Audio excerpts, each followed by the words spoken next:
Bë ajo që s'kishte ndodhur në historinë e njerëzimit. Thoni një rast tjetër, kur parlamenti, qeveria, bashkia, policia, biznesi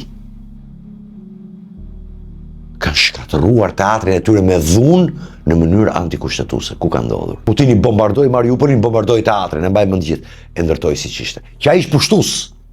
Ai ishte pushtues, ai ishte agresori. E bëri siç ishte. Ne na prishën këta. Pse se ishte ngulur në kokë kryeministrit që e tha vetë, kam 20 vjet që du me e prish. Pse e kam parë si fitore të jashtëzakonshme? E parë ne kena hyrë në Guinness. S'ka parë bota një rezistencia ajo. 2 vite gjysmë për ditë dhe 9 muaj 24 orë aty. Të gjitha protestat e tjera të Shqipërisë thonë studentët Rani shkriuaj për 2 javë, faf. Ishte e vetmja rezistencia i nuk kem poshti dot. Dhe bëri aktin ekstrem dhunën. Kanë letrat, kanë 22 pedi penale. Me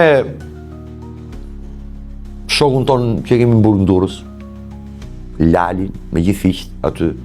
Ka Rama, ka ish ministri, ka ish drejtori i policisë, kanë, aty i kanë, një ditë do hapen ato. Le të mos e hetoj spaku. S'ka gjë, do vi dikush tjetër që do e hetoj. Unë e kam thënë ditën që u prish teatrit të nesërmen, kam thënë ai zhvarri juaj politik. Shihet hidhur lart. Absolutisht. Dhe kur unë kam qarë pa fund. Ti del nga ashtu. E tha dhe i me motor, 2 herë kam parë tim vlla, tha, që kishte thënë në një intervistë, duke qarë, tha, ditën që vdiq babai, se mami s'kishte vdek akoma, s'kishte ndru jetë, shkreta, ndjes pas dhe ajo, dhe të teatri kombëtar.